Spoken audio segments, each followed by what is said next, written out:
Here we go, Chris. Chris, are there one or two tips that you could offer recreational fishermen about fluke fishing? Two things. Simplicity, we find best.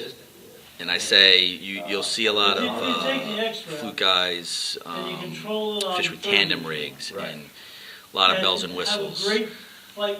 I've found with our clients, and we did a couple of RISA trips, donating, and so these guys are coming out to fish Block Island and they know what they're doing. Yep.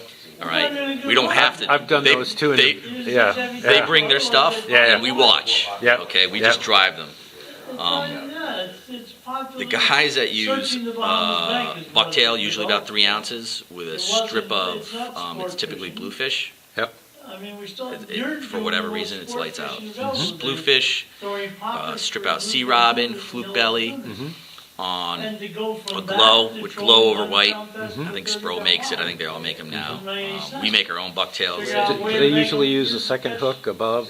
Stinger hook? Yeah. Sometimes. Yep. If they're getting a tough bite, yep. Sometimes that stinger hook helps. Yep. That's the simplest rig. Now, if the bite gets tough, then you go. I just pulled this out because it's the mate on up right in front of the mate on the boat. Okay. Ties. He's always trying different things, and this is his latest creation, and it's just a squid profile. But you can see the hook's back here, and it's hinged. And we'll use that as a teaser. Okay. A couple feet, 3 feet above a bucktail jig. Okay. And the other tip is. Does he call that anything, Chris? Yeah, this is Hank's. This is all I'm going to say. It's just Hank's squid right here. Fluke finder. Yeah, this is his latest. Yeah. The other thing to keep in mind is fresh bait. I can't stress it. If you're using bait, whether it's squid, bluefish, it's got to be fresh. You can catch a bluefish on your way to the fluke grounds. Strip that out. I think everybody will agree that's fresh is best.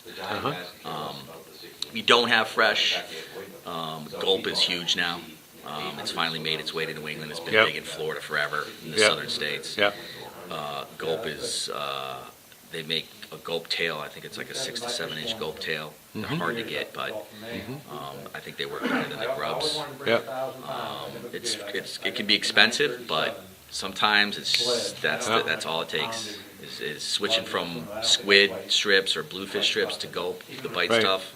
So sometimes Chris, that's it. what about terrain?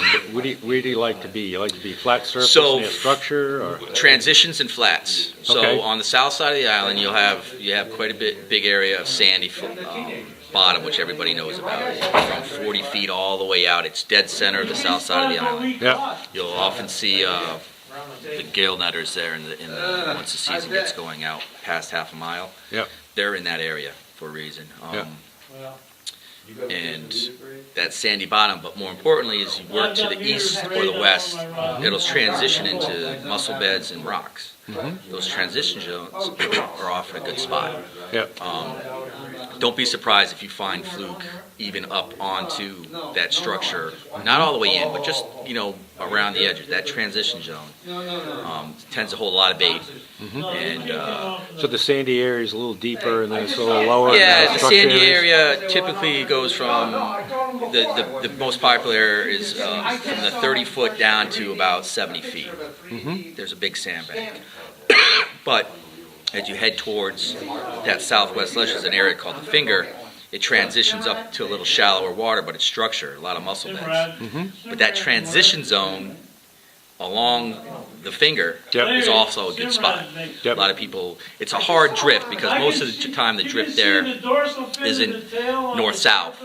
And that's what you would need typically for the Finger area is a north-south. But your drift is typically east-west or west-east, or it's down the bank or up the bank. Great. But you're usually at a diagonal. So just to recap, usually on the edges of structure, sort of, is that what you're saying? Transition zones. Transition zones. Great. Well, thank you very much.